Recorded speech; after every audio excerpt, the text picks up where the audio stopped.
je ne sais pas parce que ça va dépendre aussi des sols, je pense, et de la façon dont on va cultiver. Il faudrait comprendre comment la culture intensive peut aider et sauvegarder le climat. Je ne comprends pas. En même temps, je suis un peu sceptique entre oui et non, je ne sais pas vraiment.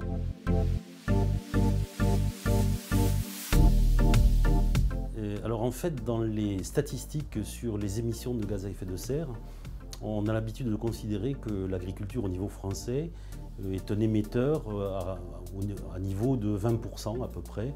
Mais en général, lorsqu'on exprime ça, on l'exprime en émissions et pas en émissions nettes. Les activités agricoles et en particulier les productions végétales utilisent une fonction du végétal qui est basique, que tout le monde connaît, qui est la fonction de photosynthèse.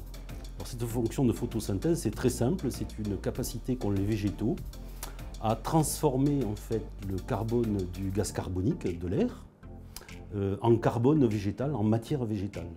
Et ça, sous l'influence de la lumière, donc du soleil, et à l'occasion, les plantes rejettent de l'oxygène dans l'air. Voilà. Ça, c'est une fonction de base que font tous les végétaux. Et si on veut donner des chiffres, des ordres de grandeur, on capte à peu près 4 à 7 fois plus de carbone dans le gaz carbonique de l'atmosphère qu'on en utilise pour la propre consommation de ces cultures. Donc il y a un résultat qui est net, qui est positif. Les agriculteurs sont les gestionnaires d'une formidable usine à recycler du carbone. C'est aussi une usine qui est capable de stocker du carbone durablement, jouant ainsi un effet positif par rapport à l'effet de serre. Si on augmentait le stock de matière organique, donc de carbone dans les sols, de 0,4%, de manière continue tous les ans, eh bien, si on faisait ça au niveau de tous les sols de la planète, on pourrait compenser l'intégralité des émissions actuelles de CO2 dans l'atmosphère. En théorie, c'est un effet très puissant.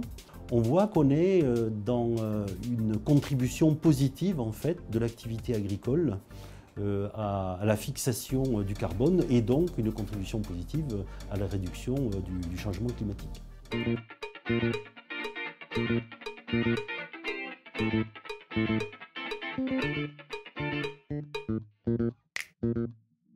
Je ne le savais pas, ça m'étonne un peu. C'est quelque chose sur lequel on devrait communiquer davantage. Je savais que c'était positif, mais pas à ce point-là. Je trouve que c'est une bonne chose. Maintenant, on devrait être plus informé sur ce sujet.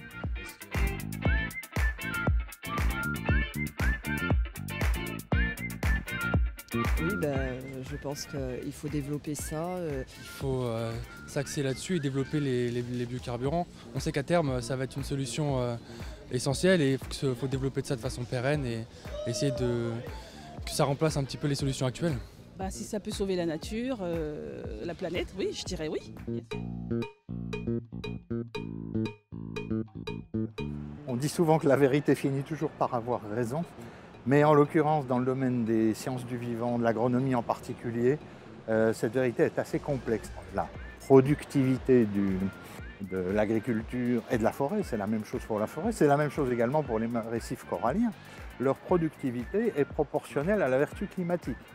Plus ils vont être productifs, plus ils vont absorber de CO2 et donc plus ils vont jouer le rôle d'absorbeurs de gaz carbonique, de stockeurs de gaz carbonique et de substitution d'émissions de gaz carbonique. C'est grâce à l'agriculture qu'on risque de pouvoir remplacer le pétrole, ou au moins une partie du pétrole, dans les carburants, pour remplacer également le pétrole dans le plastique, les matières plastiques, les composites, et également dans tout ce qui est la chimie, ce qu'on appelle la chimie du végétal aujourd'hui. Donc ça, tout le monde ne l'a pas encore bien compris, c'est ce qu'on appelle la bioéconomie, ça commence à venir. Cette bioéconomie est un deuxième atout extraordinaire pour l'agriculture. Après le premier atout qui est l'agriculture alimentaire. Ce deuxième atout qui est non alimentaire est un deuxième atout extraordinaire. Il y a un troisième atout extraordinaire, c'est cette pompe à carbone. L'agriculture est en fait une usine considérable à dépolluer la planète. C'est une véritable solution aux défis climatiques. On a même pu calculer qu'en gros, elle pourrait contribuer sur l'ensemble de la planète à résoudre un quart du défi climatique à l'horizon de la fin du siècle. Je me souviens d'une communication au Conseil des ministres en avril 2006 qui a posé les bases de ces stratégies à l'époque et qui disait « Nous avons 3 défis à relever. La suffisance alimentaire, la suffisance énergétique et l'indépendance énergétique et la maîtrise, ce qu'on appelait l'amortissement climatique, la maîtrise du climat. » Alors dans ces 3 enjeux, la sylviculture a sa place, la politique du déchet a sa place, mais il est clair que la politique agricole a une place de choix. Elle a une place de choix qui n'est pas facile toujours à gérer parce qu'elle doit arbitrer en même temps entre manger et rouler, manger et construire, manger et se chauffer. Et cet arbitrage ne peut se concevoir que dans une logique de développement d'une agriculture productive.